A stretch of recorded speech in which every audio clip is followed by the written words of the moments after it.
Ce qui distingue les figures marquantes de notre histoire, c'est leur capacité à prendre des décisions qui transforment le cours des choses, à faire des choix décisifs qui impactent le collectif.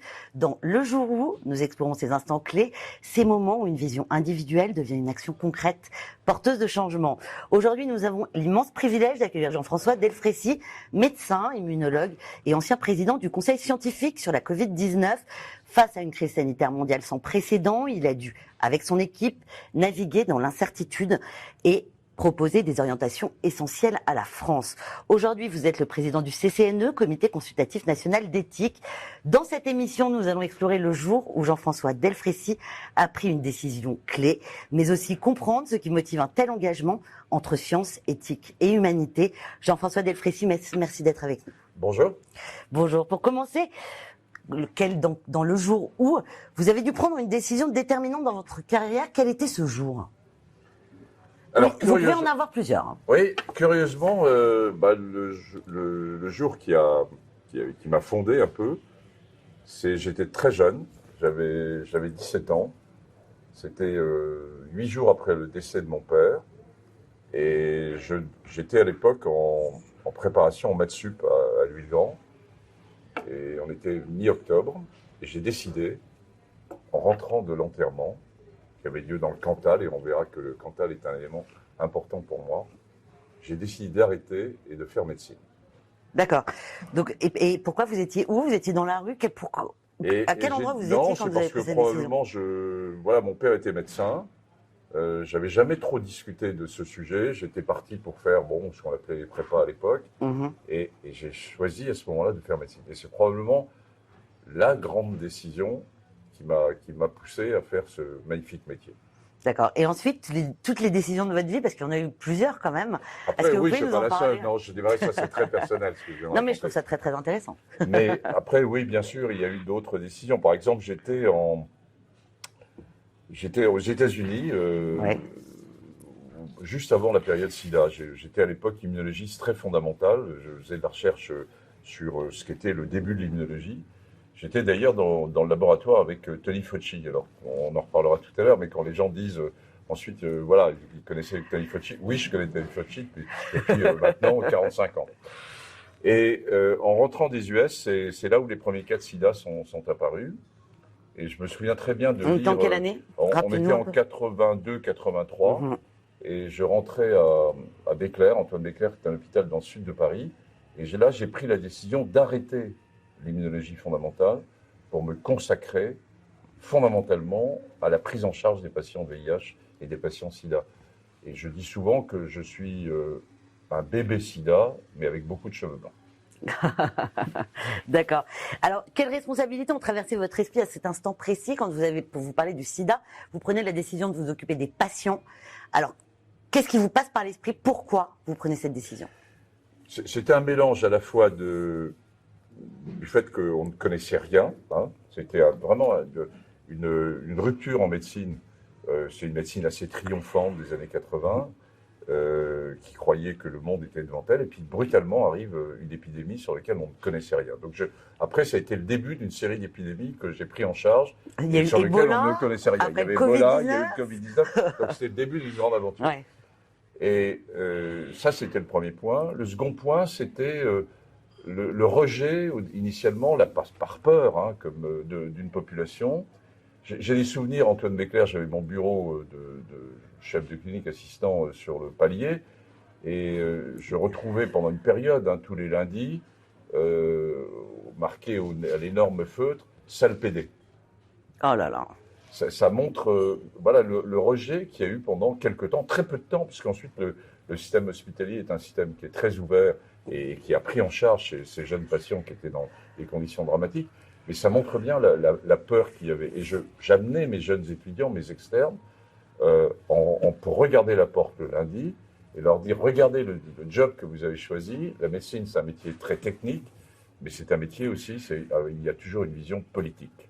Et c'est là où j'ai commencé à réfléchir quelle était la position du médecin par rapport au patient et qui a forgé ma vie, de dire que la maladie, elle appartient au patient et il doit l'apporter. Et là, on est là, nous, médecins, pour l'aider.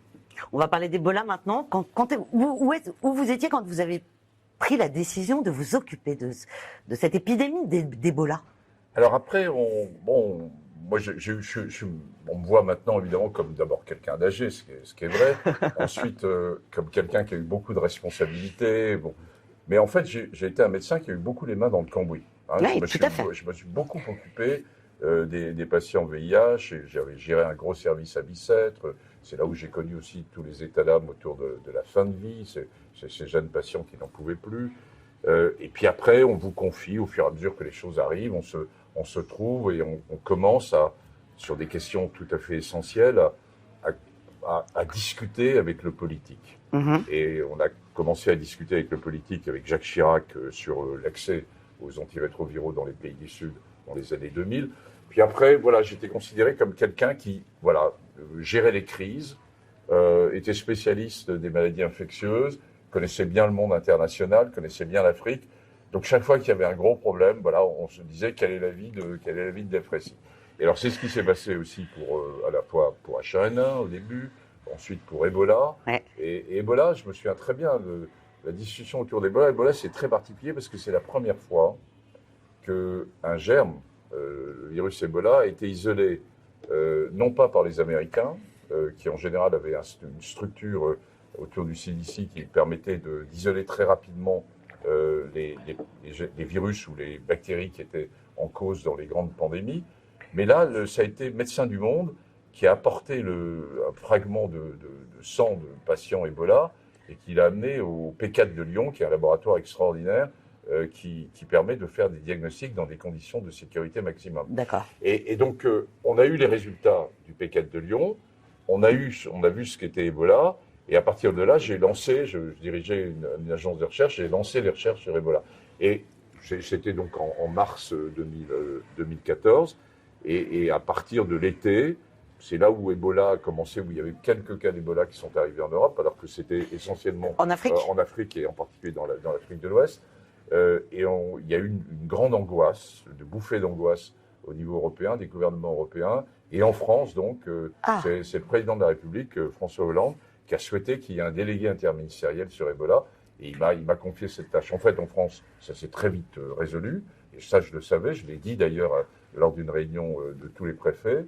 Et par contre, j'ai passé pratiquement 7 mois de ma vie en Guinée pour résoudre un certain nombre de points sur Ebola. Et comment ça s'est passé? Comment vous avez évalué l'impact de cette décision sur le collectif, par exemple en Afrique?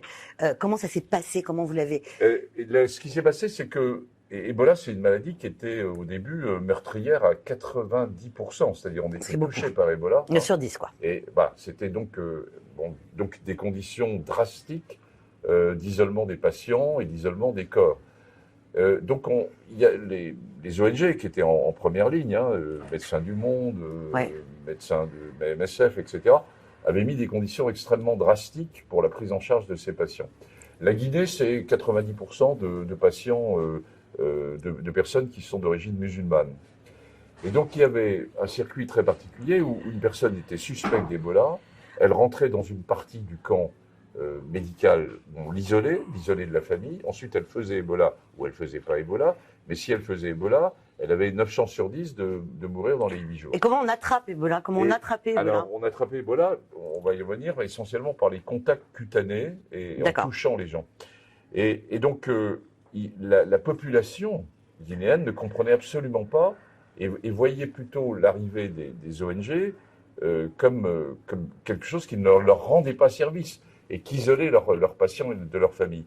Et il y avait même des cailloux qui étaient lancés sur les camps et on s'est très vite aperçu qu'un des mécanismes majeurs de contamination, c'était les enterrements. Et les enterrements dans le milieu musulman durent 2-3 jours, on touche les corps, et c'est là le moment où les gens se contaminaient à l'occasion des enterrements. Donc il a fallu expliquer. Et je suis allé voir le président de la République de Guinée de l'époque, qui était Condé, pour lui demander qu'il fallait qu'il prenne la parole pour expliquer pourquoi il y avait ces isolements et pourquoi on voulait mettre des enterrements sûrs. Il a refusé. Il a refusé parce que il a dit c'est pas mon rôle de politique, ça dépend, c'est un caractère religieux et je ne peux pas aller contre ça. Donc on est allé voir les imams et c'est là où je me suis aperçu que il n'y a pas de hiérarchie dans les imams comme dans la religion catholique, par exemple. Chez les imams. Et on peut être une petite structure et avoir une très grande voix. Ouais. Et donc, c'est par leur intermédiaire que finalement, on a pu porter la voix au niveau des citoyens. Ebola illustre bien comment les grandes pandémies sont d'abord, évidemment, avec un germe, c'est médical, mais ça devient très très vite sociétal. Ouais. Et il faut que la réponse à la société puisse être apportée très rapidement et en parallèle de la réponse Mais est-ce que la médicale. réponse doit être politique, justement? Elle est forcément politique. Elle est forcément politique, parce que si elle est sociétale, le politique doit être amené à prendre un certain nombre de décisions. Tout à fait. Et c'est là où on rentre dans la discussion de la relation entre science et politique, comment l'expert peut éclairer le politique, et c'est au politique de prendre la décision. Si on peut, est-ce qu'on peut faire un parallèle entre l'Ebola et le Covid-19 ? Est-ce qu'il y a eu des similitudes dans la gestion, dans la manière de gérer ces crises ? Est-ce que ça vous a aidé Ebola était essentiellement en Afrique, tout à fait. Mais est-ce que ça vous a aidé pour comprendre comment fonctionnait une... Oui, bien sûr, mais les pays du Nord ont vu ça, Ebola, comme quelque chose qui était ailleurs, hein, et sur lequel ils n'étaient pas touchés. Le Covid-19, il y a une grande particularité, c'est la première grande pandémie récente qui touche à la fois les pays les plus riches et les pays les plus âgés et ceux qui ont le plus de fric. Hein. Donc on était dans quelque chose de très particulier. Après, ça a touché tout le monde. Il y a des similitudes, ça touche tout le monde. Il y a eu des hésitations au départ sur les mécanismes de transmission. Justement, est-ce que l'aspect cutané touchait ou au contraire jouait un rôle, ou au contraire est-ce que c'était par voie respiratoire, d'où toute la discussion autour des masques. Et puis très vite, on est rentré en effet dans un climat de grande incertitude scientifique et donc de cette relation complexe entre la science qui ne sait pas et qui a conseillé un politique qui lui-même est en attente. Et on l'a vraiment vécu, moi je l'ai vraiment vécu en particulier tout début mars 2020. J'étais allé à une réunion autour de... Rappelons que vous avez présidé le conseil scientifique pendant la crise Covid-19. Oui, voilà. Et où le conseil scientifique a été créé... en mars 2020 Tout début mars, ça a été créé le 5 mars. D'accord. Après la suite d'une réunion qui avait lieu à l'Élysée où j'avais réuni des scientifiques. Et là, comment ça se passe ? Comment ça se passe ? Donc, c'est-à-dire que la crise démarre, le président de la République vous appelle directement. Comment ça se passe ? Non, c'est autre chose. La crise était déjà depuis début janvier. D'accord. Mais il y avait jusqu'à la fin février l'idée générale que la France éviterait de rentrer dans une crise, qu'on avait les moyens d'éviter d'avoir ce type de contamination. Puis, on s'est très vite aperçu qu'on n'y arriverait pas. Hein. Et moi, j'ai vu ça vraiment lors d'une réunion, la seule réunion physique qui a eu lieu à Genève, où j'y étais pour le comité d'éthique, mais j'ai retrouvé tous mes copains qui s'occupaient du virus. J'en ai entendu les Chinois qui nous racontaient ce qui se passait en Chine et qui nous racontaient très peu de choses. Et donc, mais j'ai l'impression que les citoyens savaient, par exemple, les citoyens parlaient, on savait qu'il y avait des cas qui arrivaient de Chine, qu'il y avait une maladie qui allait arriver. On savait, mais on ne savait pas à quel point ça allait être une pandémie. Enfin, tout à fait. Qui aurait imaginé, moi le premier, qu'on allait rentrer dans un confinement généralisé, et pas seulement en France, hein, de l'ensemble des grandes démocraties. Personne, c'est une mesure très moyenâgeuse, personne n'aurait imaginé un truc pareil.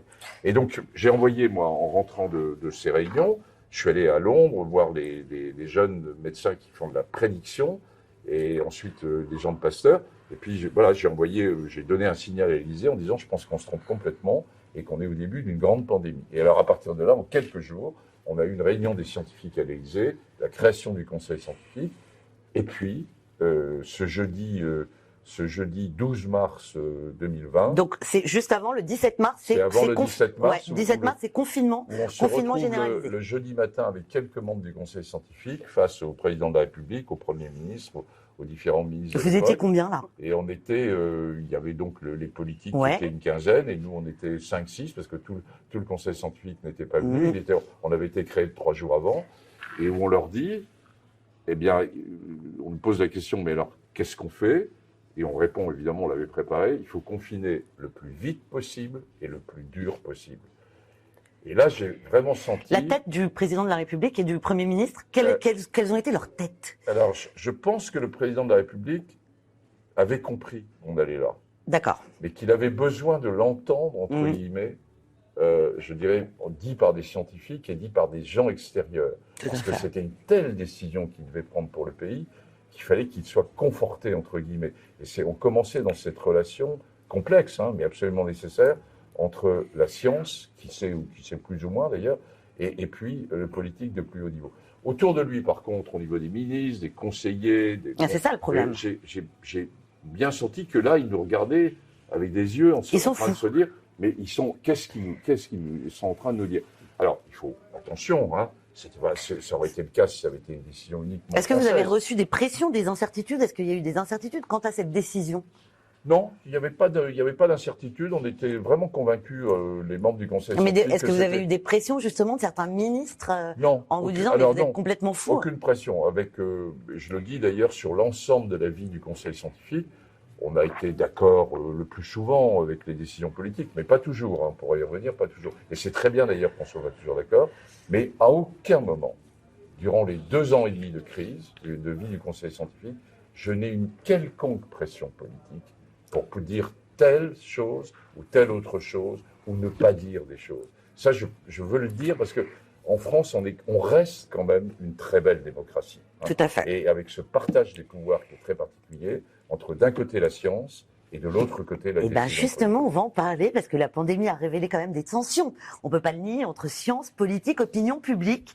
Comment avez-vous trouvé un équilibre dans ce triangle qui est quand même incertain? Alors, d'abord, il faut avoir de l'humilité. Non, mais vous n'étiez pas tout seul, évidemment. On n'était pas seul. Et puis, non, mais de l'humilité dans ces grands enjeux, sur les décisions à prendre. Bon, la France s'en sort plutôt bien de cette pandémie. C'est pas à moi de le dire, mais bon, j'ai l'occasion de le faire. Si on regarde sur un marqueur qui est la perte de durée de vie d'un pays, la France perd 3 mois et demi de vie. On a eu en gros 190 000 décès liés au Covid sur les 2 ans et demi. Et on perd sur la durée de vie du pays, moins 3,5 mois. On fait mieux que l'Allemagne, dont on nous a beaucoup dit, mais regardez comment les Allemands font, etc. On fait mieux que l'Angleterre, on fait mieux que l'Italie, on fait mieux que l'Espagne. Bon, on fait moins bien que le Danemark, ce qui est très intéressant, c'est de voir que les États-Unis, qui sont le pays de l'innovation, c'est eux qui ont mis en place les vaccins, c'est eux qui ont mis en place un certain nombre de traitements, eux perdent moins 2,5 ans. Donc on est en train de parler de moins 3,5 mois et moins 2,5 ans aux US. Pourquoi? Parce qu'aux US, l'accès aux soins pour les populations les plus fragiles, en particulier les Blacks et en particulier les Hispaniques, c'est fait dans de très mauvaises conditions. Et si on va plus loin, je vois ça avec maintenant 4 ans de décalage, si on regarde ce qui s'est passé dans les États républicains ou dans les États démocrates, eh bien, c'est la situation la pire, c'était dans les États républicains. Ce qui paraît assez logique. Donc certaines décisions, comme les confinements, étaient quand même très controversées en France et dans le monde. Comment vous avez fait pour gérer les critiques, personnelles comme professionnelles? Alors, je ne suis pas sûr que le premier confinement ait été tellement contesté. Je pense que les gens... Alors, oui. le discours de Macron, le discours de notre chef d'État, quand il dit c'est la guerre, c'est la guerre, je pense que... Est-ce que ce discours a été fait justement pour faire peur aux Français? Je pense que, moi, les Français n'étaient pas prêts du tout à entendre ça. Non. Ils avaient conscience qu'il se passait quelque chose, mais ils n'étaient pas du tout prêts. D'ailleurs, qui était prêt à confiner un pays? Personne. Et est-ce que la communication politique s'est bien faite, justement, là-dessus? Alors, je pense que le début, il y avait cette ambiance.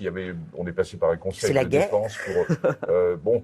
et puis, il l'a fait en 2 temps pour expliquer d'abord un premier confinement partiel, puis ensuite un confinement plus complet.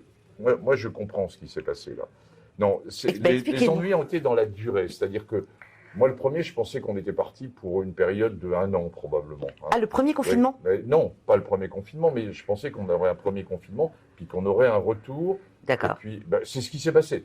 Mais les ennuis ont vraiment commencé. Mais les Français avaient l'impression d'avoir joué le rôle, joué le jeu, d'avoir été confinés, d'avoir été très, très respectueux à ce moment-là des restrictions de liberté qui se sont passées, parce qu'il y a eu des vraies restrictions de liberté. Tout à fait. Et se sont trouvés ensuite au mois de septembre ou au mois d'octobre 2020, alors qu'il faisait très beau, d'ailleurs c'était un peu un été indien, et puis là on leur annonce, nous, il va y avoir une deuxième vague.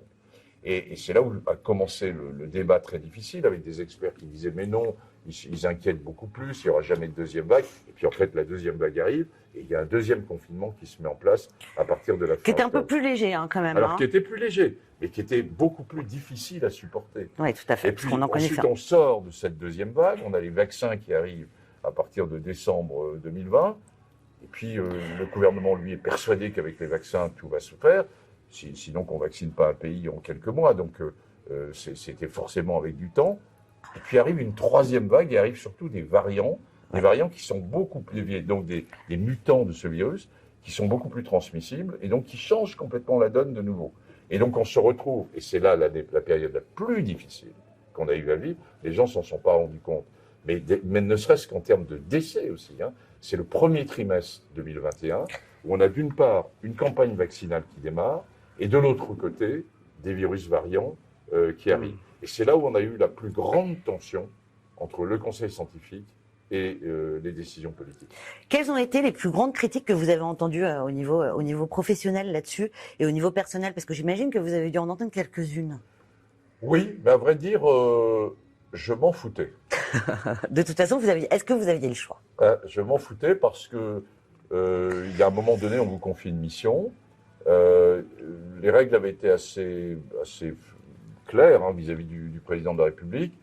Il m'avait dit au départ, on protégera les plus fragiles et je m'appuierai autant que faire se peut sur les données de la science. Très bien. Et donc sur ces deux données, je trouvais que la collaboration était possible, elle était faisable, et c'est d'ailleurs ce qui s'est passé.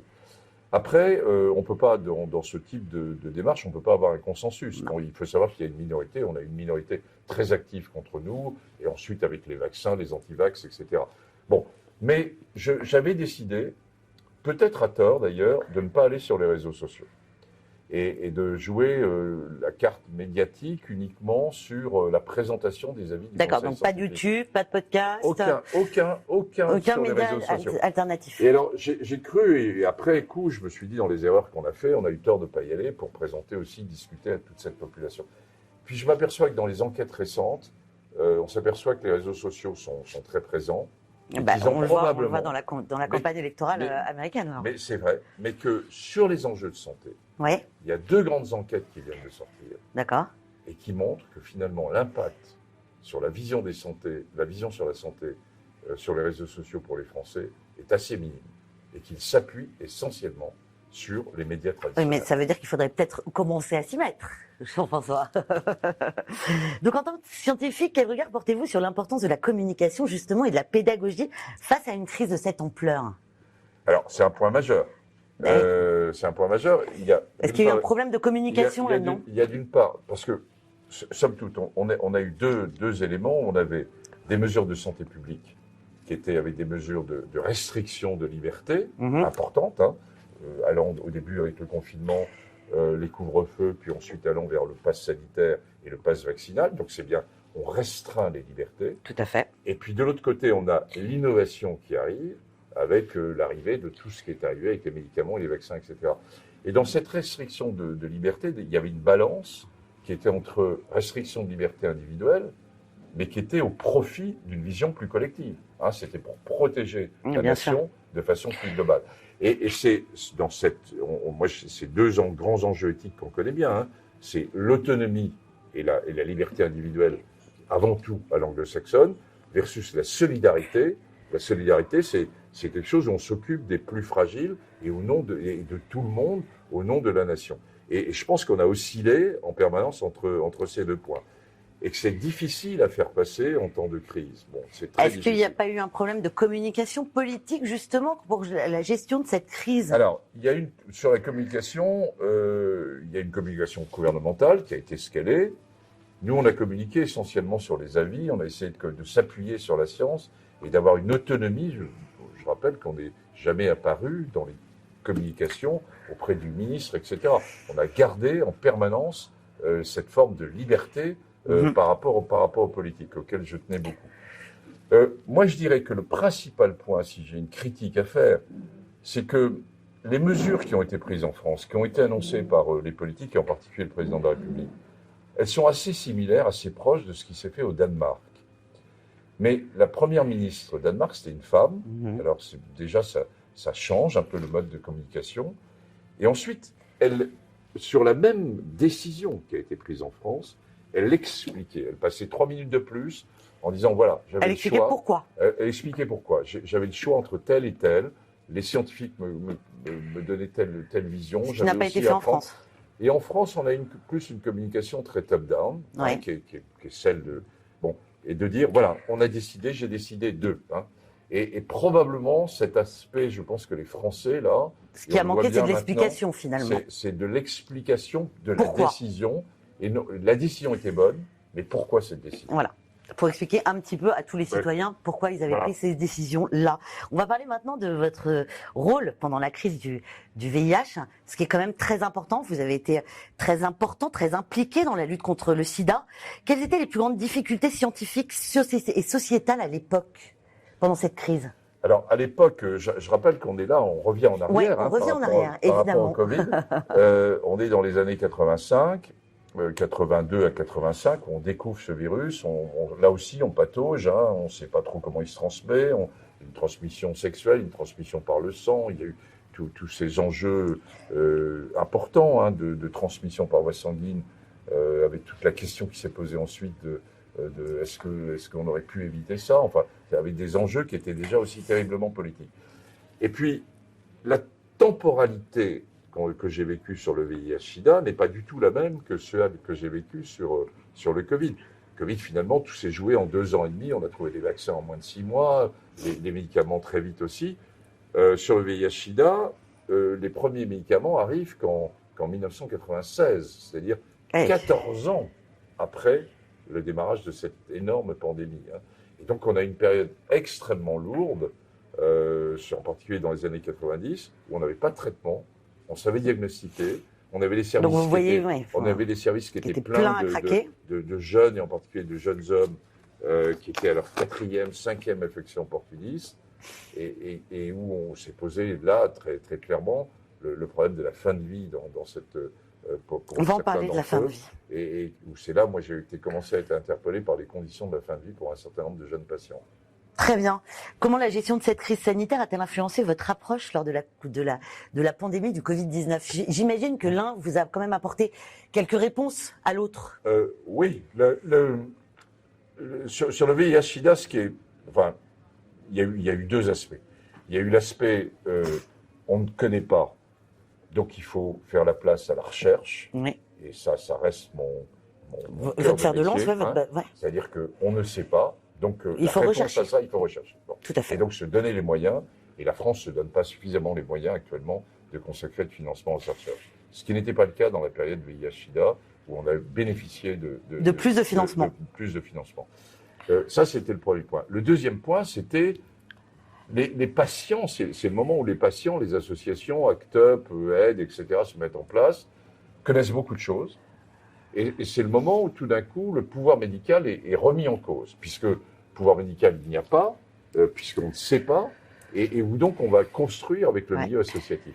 Et c'est ça qui m'a profondément changé, c'est-à-dire de considérer, une fois de plus, que la médecine est là pour aider les patients, mais qu'elle n'est pas là pour diriger l'ensemble de la structure, et que la voix des patients est un élément fondamental. Les défis étaient bien au-delà de la science. Oui, et ça va bien sûr au-delà de la science, et c'est là où j'ai commencé à réfléchir sur les enjeux de démocratie en santé, et comment on construit finalement une réflexion autour de la prise en charge. Il y avait des tabous, de la stigmatisation. Alors justement, comment vous avez fait pour travailler et pour faire avancer les choses avec ce contexte-là particulier ? Alors d'abord, j'étais plus jeune. Non, mais la société découvrait ça.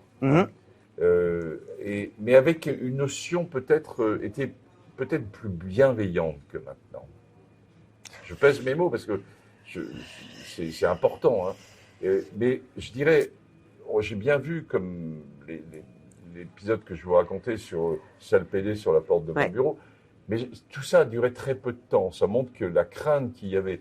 Mais ensuite, quand les patients sont arrivés, qu'on a expliqué à l'ensemble, aux aides-soignants, aux brancardiers dans l'hôpital qui ne voulaient pas au début brancarder ce type de patients parce qu'ils avaient peur. Ah, ils ne voulaient même pas les Non, mais quand on s'est trouvé avec tout ça sur la table. Ouais. Et j'ai, avec les jeunes médecins de l'époque, on a expliqué, on passait notre temps à l'hôpital, on passait quasiment 24 heures sur 24. 18 heures par jour à l'hôpital, et avec le milieu associatif qui était extrêmement présent. Et c'est comme ça que s'est construit progressivement, je dirais, une acceptabilité sociale. Et je pense que ça nous a tous énormément formés de construire autour de cette maladie, à la fois d'un point de vue recherche et puis d'un point de vue relation avec les patients. On va parler maintenant aujourd'hui, parce qu'on va parler de votre présidence du Conseil consultatif national d'éthique, le CCNE. Donc vous êtes le président du CCNE, vous avez traité des sujets complexes et sensibles comme la PMA, la fin de vie ou encore l'éthique des technologies. Quelles ont été les décisions, les recommandations les plus marquantes pour vous aujourd'hui ? Alors, le Comité national d'éthique, c'est une institution indépendante dans le modèle français. Ouais. On est 45 personnes.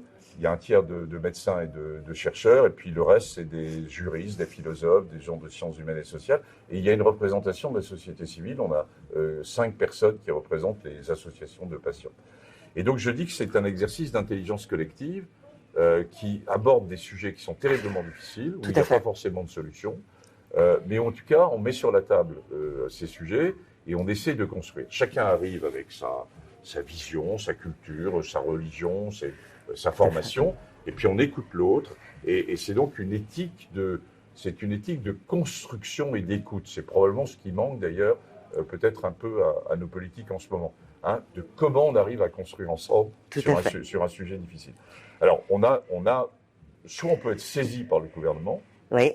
Ce qu'on appelle une saisine, soit on peut s'auto-saisir, et quand on s'auto-saisit, on est maître du monde, puisqu'on peut aborder les problèmes qu'on souhaite aborder. Vous choisissez les sujets. Et on choisit les sujets. Et en particulier, dans les grands sujets que j'ai eu à vivre comme président du CCNE, j'ai eu les 2 sujets extrêmes de la vie. C'est-à-dire comment, sur la conception, PMA. Et la PMA, et l'ouverture de l'AMP sur les femmes seules et les couples de femmes, qui a précédé la loi de bioéthique et qui a précédé finalement l'ouverture de ce qui a été fait au cours de la loi de bioéthique de 2021.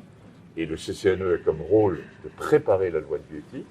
Et puis, de façon plus récente, l'avis du CCNE sur la fin de vie, qui est sorti en septembre 2022, et qui là souhaitait à la fois reconnaissait qu'il y avait des progrès à faire sur les soins palliatifs, disait que la loi Claes-Leonetti n'était pas suffisamment connue ni appliquée, et ouvrait une porte en disant qu'il y avait un certain nombre de situations, probablement rares, mais qui pouvaient exister, ou sur lesquelles, au nom de la dignité, donc de l'autonomie dans une certaine façon, eh bien, un certain nombre de patients pouvaient demander une aide à mourir. On en est où justement sur la fin de vie actuellement avec le gouvernement actuel ? Est-ce que ça bouge ? Est-ce que ça avance ? Ou est-ce que c'est complètement figé ?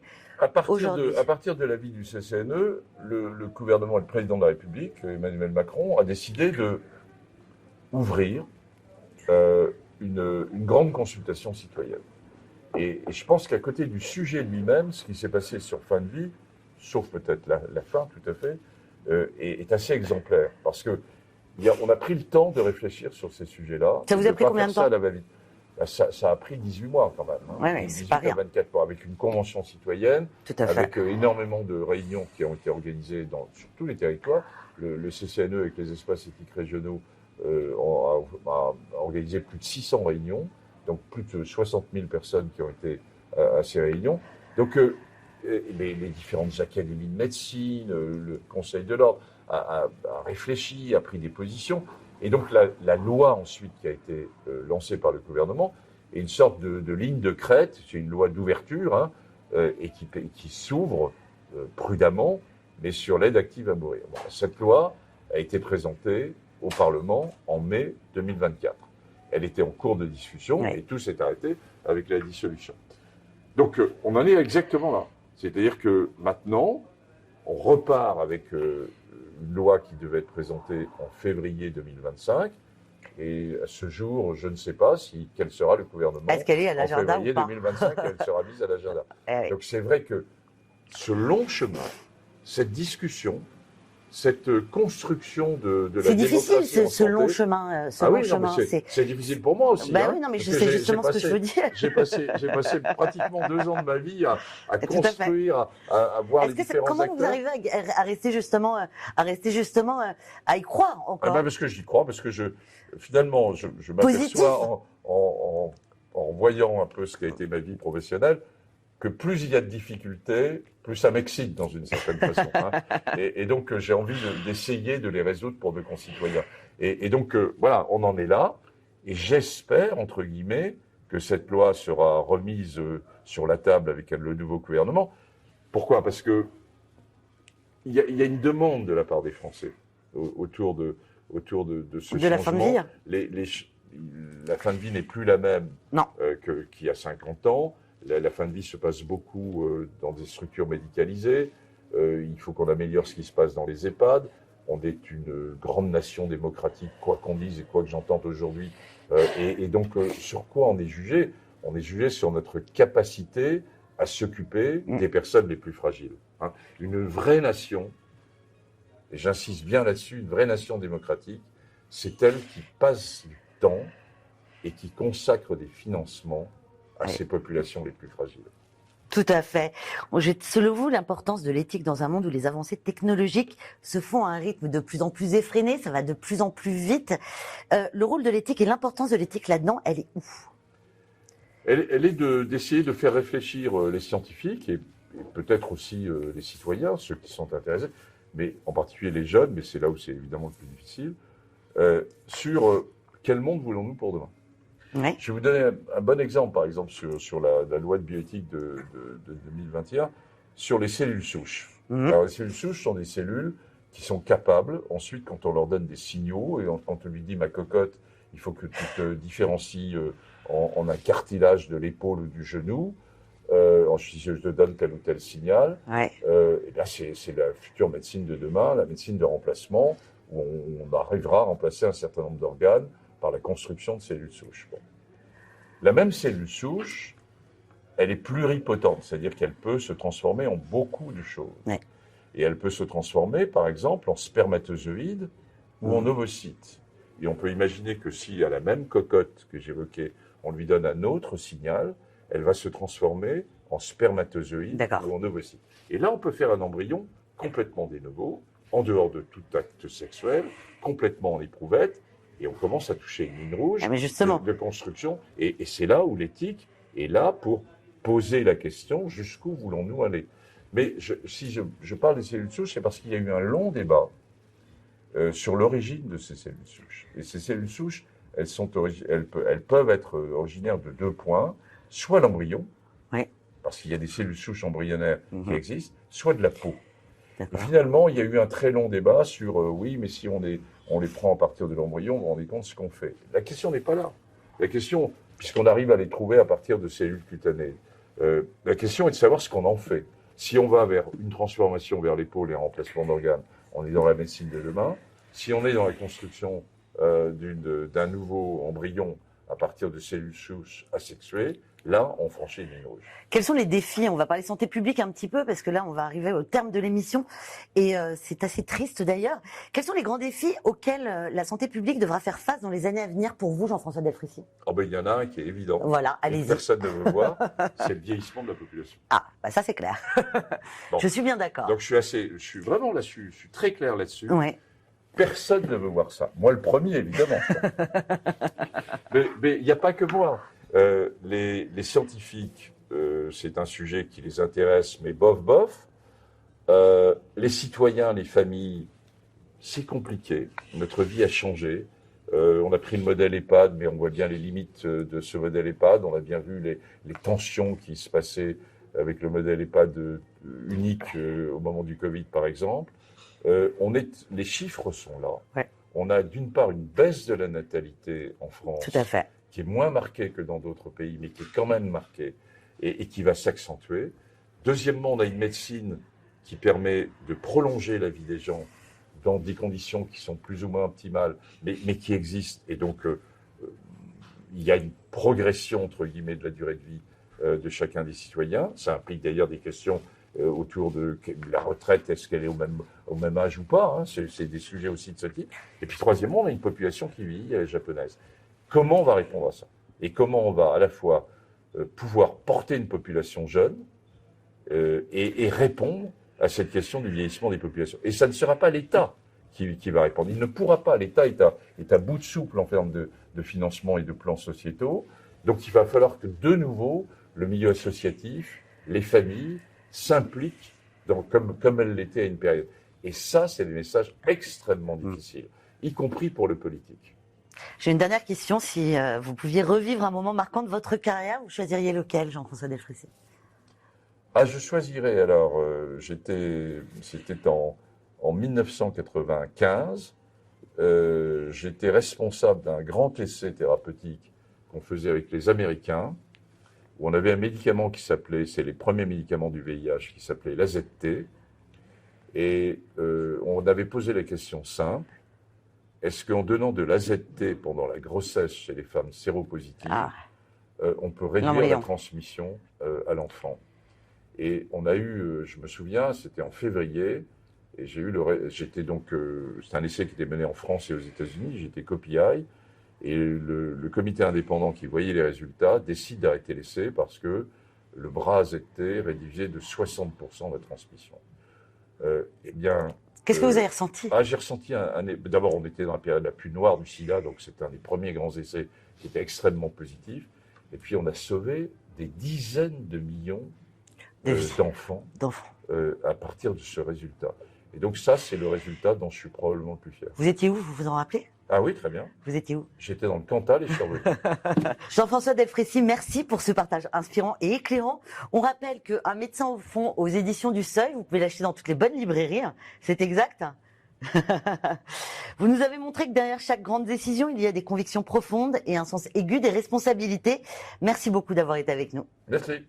À bientôt dans Le Jour Où.